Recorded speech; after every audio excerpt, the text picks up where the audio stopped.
pas gujelakan mohon pelan-pelan, jangan dihantem gitu kan. Ya emang bapaknya bilang iya gitu, tapi begitu jalan pas gujelakan jeder gitu. Jadi aku mau marah sama abang Gojeknya, takut karena abang Gojeknya kayak mukanya jutek gitu, tapi mikirin yang di dalam juga gitu kan. Cuman ya aku diemin nih, saking aku nggak berani marah-marah gitu ya. Takut, namanya lagi hamil juga kan, takut diturunin loh guys, takut diturunin di jalan tuh kan.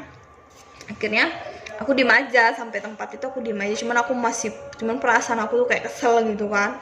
Aku ngelus-ngelus dede aja gitu, maksudnya jangan kenapa-napa, mudah-mudahan dede kuat gitu kan. Udah selang berapa bulan aku kerja, 2 bulanan lah ya, 2 bulanan aku kerja, jatuh nih pas maksudnya udah jadwalnya aku kontrol nih kan. Akhirnya aku kontrol itu, aku nggak ngerasain keluar flek, nggak ngerasain keluar kayak maksudnya kayak pegel-pegel atau capek atau kayak kontraksi gitu, sama sekali nggak ngerasain apa-apa. Jadi kayak aku tuh ngerasa badan aku sehat-sehat aja guys. Nah ini yang perlu kalian ingat, jangan menyepelekan kondisi tubuh kita yang nggak apa-apa. Maksudnya gini, kayak kita ngerasa sehat tapi belum tentu yang di dalam itu kuat ya. Kita ngerasa kuat belum tentu yang di dalam janin kita, maksudnya janin kita tuh kuat gitu ya. Jadi jangan disepelekan. Kalau memang sekiranya capek, jangan terlalu diporsir banget. Kerjaan juga jangan terlalu capek-capek banget kalau kalian lagi hamil muda. Ini penting banget buat kalian. Kalau lagi hamil muda itu kalau bisa dijaga banget, jangan kayak aku yang sembrono padahal udah kehamilan kedua. Nah gitu. Jadi dari situ aku banyak belajar sih. Udah kayak gitu nih, next ya kita lanjut lagi. Aku kan kontrol nih sekitar tanggal 22 Februari. Ya, tanggal 21 Februari aku kontrol ke dokter kandungan aku di Harapan Bunda. Begitu aku kontrol, masuk dong nih, udah nomor antrian segala macem, udah masuk, diperiksa nih sama dokter. Sudah diperiksa, kaget dong, jeng. Dokter bilang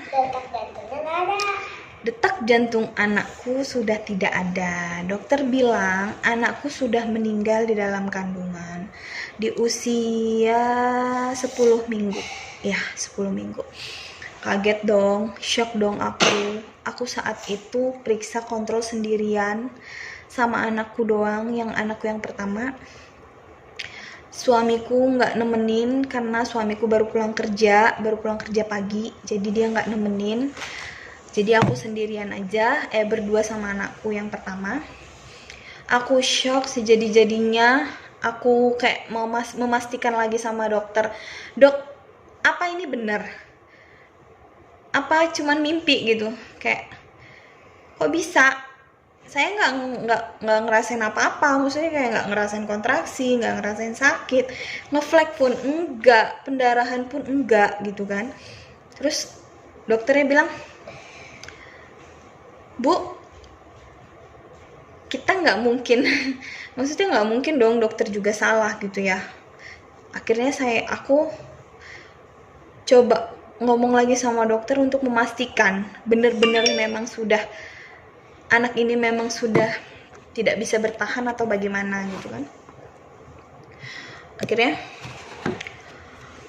dokter memastikan lagi lewat USG, lewat vagina, kayak di transvagina gitu.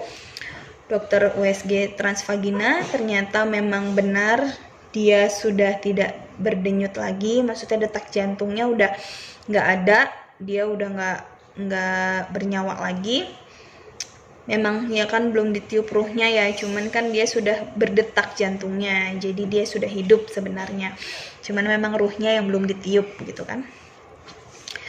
Dokter kasih penguatan ke aku, dokter bilang namanya manusia gitu kan, kapan aja bisa dikasih, kapan aja bisa diambil gitu. Jadi aku kayak gimana ya, shock sedih, kayak masa sih gitu kok bisa gitu. Maksudnya kayak ini kan anak yang udah lama banget aku tunggu gitu. Maksudnya anak kedua yang udah lama banget aku tunggu. Aku sama suami nunggu bertahun-tahun anak kedua ini gitu. Kok kayak ngerasa kayak awalnya itu pas tahu dia nggak bisa bertahan tuh kayak, ya Allah, nak, kenapa kamu nggak bisa bertahan gitu kan? Apa memang udah jalannya seperti ini? Kayak jujur saat itu kayak ngerasa nggak kuat, kayak berasa apa ya, gimana sih, walaupun dia masih kecil itu kita berasa banget kehilangannya. Kayak dia sudah hidup, dia sudah lahir terus meninggal, itu kayak rasanya seperti itu. Aku mikir begini ya rasanya kita kehilangan anak kita, yang apalagi ini anak yang udah kita harapkan sejak lama gitu, sejak bertahun-tahun aku mengharapkan ini anak. Tuh kayaknya nyesek gitu guys. Kayak aku sebenarnya nggak mau lagi flashback ke belakang, nggak mau. Cuman aku mau sharing sama kalian biar kalian lebih hati-hati dalam menjaga kandungan yang masih muda. Usia masih trimester 1 itu masih rentan banget. Kayak walaupun kita ngerasa kuat, ngerasa nggak apa-apa, tapi belum tentu yang di dalam janin kita ini kuat, janin kita ini bisa gitu sekuat kita tuh belum tentu gitu. Ternyata kehamilan pertama dengan kehamilan kedua itu berbeda gitu guys, nggak bisa kita samakan gitu. Ada yang kuat, ada yang lemah gitu. Setelah dari situ aku mengabarkan orang rumah, aku ngabarin suami, mertua, orang tuaku kalau kehamilan aku harus digugurkan karena anak ini tidak bisa berkembang, tidak bisa melanjutkan lagi, tidak bisa bertahan gitu. Dan aku pun nanya sama dokter kan faktornya apa. Ya dokter bilang nggak bisa memastikan juga, takutnya juga karena faktor si ayah merokok atau memang kromosomnya, terus atau memang karena aku kecapean naik turun tangga atau kecapean, namanya aku kerja kan. Terus sudah gitu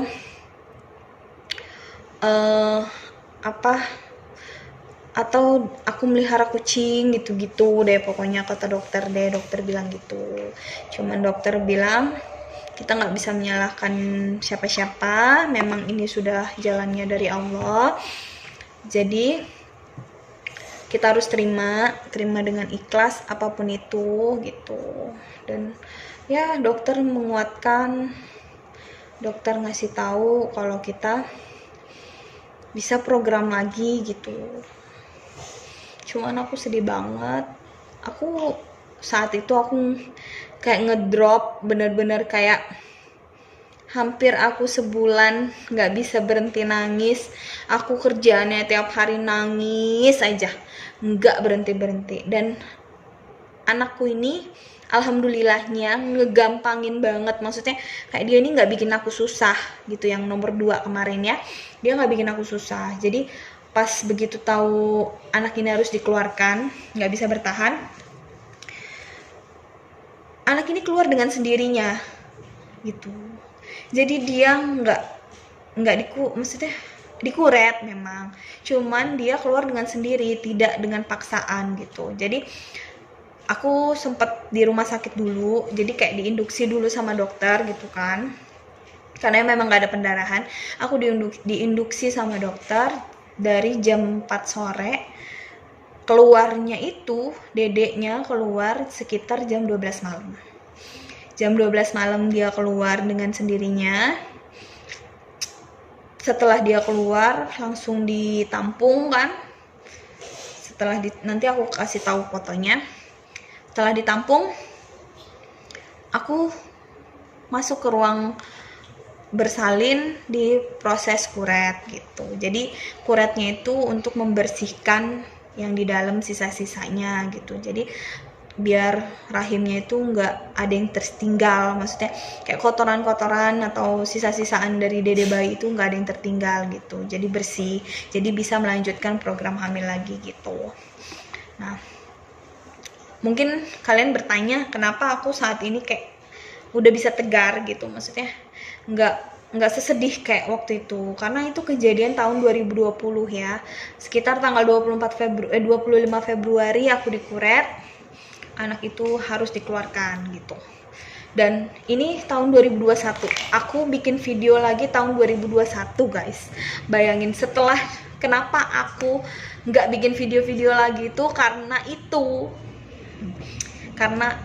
aku keguguran, aku hamil terus aku keguguran gitu. Jadi aku kayak ngedown, kayak nggak mau ngapa-ngapain gitu, kayak ngerasa hidup ini kayak nggak adil gitu, kayak ya pokoknya kayak sempat menyalahkan yang di atas gitu. Tapi lama-lama berpikir, untuk apa aku seperti ini gitu kan. Memang yang namanya manusia diciptakan, apapun itu diciptakan, tapi Allah bisa mengambilnya lagi gitu. Ini semua yang kita punya di dunia ini bukan milik kita gitu, Allah yang berhak gitu. Jadi dari situ aku menguatkan diriku sendiri, aku makin memperkuat sholatku, terus berserah diri sama Allah, minta maaf sama Allah segala macem, karena aku pikir mungkin akunya yang kurang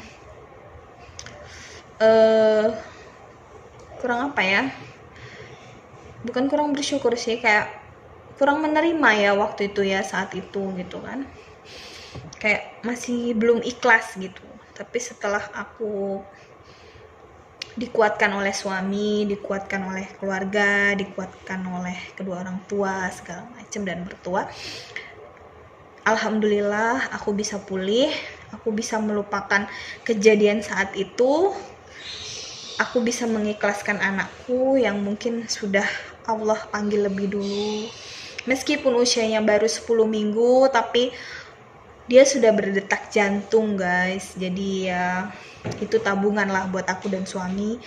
Insya Allah nanti dia yang akan menyambut ayah dan ibunya. Itu tabungan untuk aku dan suamiku di surga nanti. Jadi buat kalian yang masih hamil muda, aku mohon banget, jangan kalian remehin, jangan sesekali kalian kayak nggak apa-apa, ini boleh kok, itu nggak apa-apa, jangan kayak gitu. Jadi kalau memang kata dokter jangan, kalau kata orang tua itu jangan begitu, itu jangan dilakuin, jangan. Dan kalau bisa jangan terlalu capek, apapun itu jangan sampai kalian kecapean, jangan naik turun tangga. Dan kalian kalau bisa hamil muda itu kalian mintalah perhatian dari suami yang lebih gitu.